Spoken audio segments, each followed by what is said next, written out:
আচ্ছা আপু, hello hello আপু, হ্যালো। আচ্ছা একটু বলবেন আমাদেরকে যে কি হয়েছে, একটু একটু বলেন কি হয়েছে, একটু বলবেন। আপনি রাস্তা আটকে বসেছিলেন, একটু বলবেন। হ্যাঁ, আপনার এগুলা শোনান। হ্যাঁ, আপনি রাস্তা আটকে বসেছিলেন, একটু বলবেন যে কেন। আমি কিছু বলতে পারবো না, শোনান কেমন শোনান। দর্শক, উনি আপাতত কিছু বলতে চাচ্ছিল না। আপনাদেরকে যেমনটা বলছিলাম যে হঠাৎ করেই রাস্তা আটকে বসেছিলেন রাস্তার মাঝখানে। এই রাস্তাটি হচ্ছে সংসদ ভবনের রাস্তা, আপনারা দেখতে পাচ্ছেন। বিজয়ী সরণি থেকে সংসদ ভবনের দিকে যে রাস্তাটি গিয়েছে, এবং এখানে হঠাৎ করে তিনি রাস্তা আটকে রাস্তায় বসে পড়েন এবং তিনি প্রাথমিকভাবে কিছুটা অস্বাভাবিক আচরণ করছিলেন।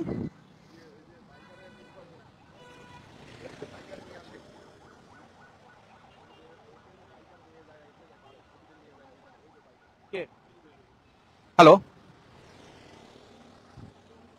ইনি আপনি আপনি চিনেন ওনাকে?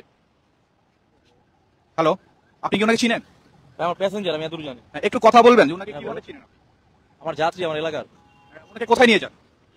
শাহবাগ নিয়ে যাই, এখন বাসায় নিয়ে যাবো, সেই জন্য পিক করতে আসছি। মানে শাহবাগ উনি কি কাজে যায়? এটা তো আমি জানি না, ওনাকে জিজ্ঞেস করো। বলেন, সত্য কথা বলেন। ওনাকে ভাড়া নামাই দিয়ে আসি। আচ্ছা, ওনাকে আপনি প্রতিদিন বাইকে করে বাড়ি নামিয়ে দিয়ে আসেন, হ্যাঁ হ্যাঁ আবার বাইকে করে বাড়ি থেকে বাসায় দিয়ে আসেন? হ্যাঁ। আচ্ছা, কোথায় দিয়ে আসেন ওনাকে? শাহবাগ শাহবাগ। রাতের বেলা? সন্ধ্যার সময় নিয়ে আসে। সন্ধ্যার সময়? এটা কি কন্ট্রাকচুয়াল? ফোন দেয়, যেদিন যায় ওই দিন আপ ডাউন ভাড়া একবারে দিয়ে দেয়। মাসে 30 দিনের 20-25 দিনই যায়। ওনাদের ধরেন, বলুনদের সাথে একজন পুলিশ আছে, তারও ধরেন। আপনি ক্যামেরা অন করেন।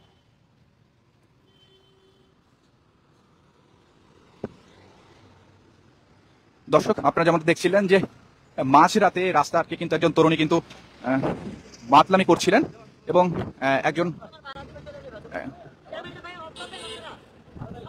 একজন বাইকার যেমনটা বলছিলেন, তিনি এই নারীকে প্রতিদিন বারে নামিয়ে দেন। এই বাইকার এই তরুণীকে প্রতিদিন বারে নামিয়ে দেন এবং বার থেকে নিয়ে যান, এবং তিনি কিন্তু এই তরুণীর কাছে ভাড়া চাচ্ছেন। এবং আমরা যেটা দেখতে পাচ্ছি যে তিনি কিন্তু স্বাভাবিক অবস্থাতে নেই, এই তরুণী স্বাভাবিক অবস্থাতে নেই, রাস্তার মধ্যে বসে আছেন।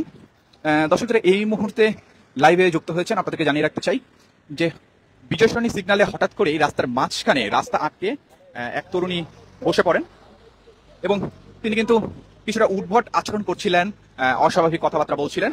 এবং তাকে যখন পুলিশ সদস্যরা যখন তাকে আটকায় বা জিজ্ঞাসাবাদ করে, তিনি যেমনটা বলছিলেন যে তার দাবি যে তার সাথে তার ছোট বোন ছিল, এবং তার ছোট বোনকে কারে করে কারা যেন উঠিয়ে নিয়ে গিয়েছেন, এমনটা কিন্তু তিনি বলছিলেন। এবং তাকে দেখে যেমনটা ধারণা করা হচ্ছে যে তিনি ড্রাঙ্ক অবস্থায় রয়েছেন এবং অস্বাভাবিক আচরণ করছেন।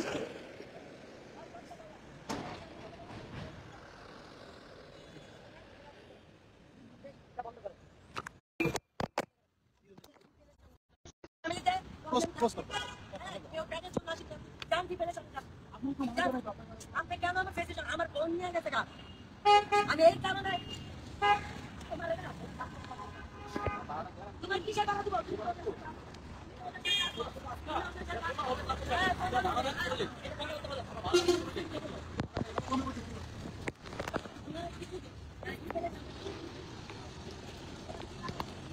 দর্শক, আপনারা দেখছিলেন যে ভিডিও করার কারণে তিনি আসে কিন্তু আমার ফোন হাত থেকে ফেলে দিয়েছে, এবং তিনি ধাক্কাধাক্কি করছিলেন। আপনারা দেখতে পাচ্ছেন যে মাতলামি করছে এই নারী, এবং আমি ভিডিও করায় আমার ফোন কিন্তু তিনি হাত থেকে ফেলে দিয়েছেন।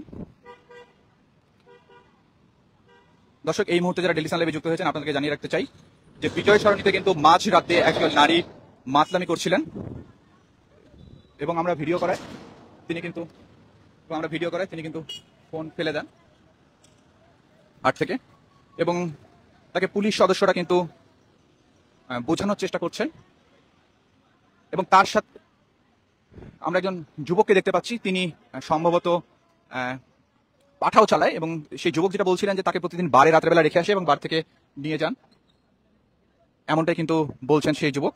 এবং যেহেতু আমাদের ক্যামেরা ভাঙচুরের চেষ্টা করেছিলেন সেই তরুণী, এই জন্য কিন্তু আমরা একটু দূরে দাঁড়িয়ে আছি, দূরে দাঁড়িয়ে আপনাদেরকে দেখানোর চেষ্টা করছি। আপনারা দেখতে পাচ্ছেন যে ইতিমধ্যে পুলিশের সাথে কিন্তু বাক বিতণ্ডায় জড়িয়েছেন সেই তরুণী, এবং আমরা কিন্তু আমাদের নিরাপত্তা সার্চ দূর থেকে আমরা ভিডিও করছি। দর্শক, এই মুহূর্তে যারা ডেলি সান লাইভে যুক্ত হয়েছেন আপনাদের সবাইকে স্বাগত জানাচ্ছি। এই মুহূর্তে আমরা আছি রাজধানীর বিজয় সরণি এলাকাতে, এবং এই বিজয় সরণি এলাকাতে হঠাৎ করেই একজন তরুণী রাস্তা আটকে রাস্তার মাঝখানে বসে পড়েছিলেন, এবং আপনারা দেখতে পাচ্ছেন যে এখনো সেই তরুণী সেখানেই বসে আছেন, এবং তাকে কয়েকজন ধরে রাস্তার একটু সাইডে এনে বসিয়েছেন। এবং তিনি যেমনটা বলছেন, তিনি কিছুটা অস্বাভাবিক আচরণ করছিলেন, এবং তিনি যেমনটা বলছিলেন যে তার সাথে তার বোন ছিল, এবং তার বোনকে একটি প্রাইভেট কারে করে কয়েকজন তুলে নিয়ে গিয়েছিলেন। তার বোনকে প্রাইভেট কারে করে কয়েকজন তুলে নিয়ে গিয়েছেন, এমনটাই কিন্তু তিনি দাবি করছেন। আপনারা দেখতে পাচ্ছেন তিনি কিন্তু রাস্তায় বসে কান্নাকাটি করছিল। আমরা যদি তার সাথে একটু কথা বলি। আচ্ছা আপু, হ্যালো হ্যালো আপু, হ্যালো। আচ্ছা, একটু বলবেন আমাদেরকে যে কি হয়েছে, একটু বলেন, একটু বলেন কি হয়েছে, একটু বলবেন। আপনি রাস্তা আটকে বসেছিলেন, একটু বলবেন। হ্যাঁ, আপনাদেরকে এগুলো শোনাতে হ্যাঁ, আপনি রাস্তা আটকে বসেছিলেন, একটু বলবেন।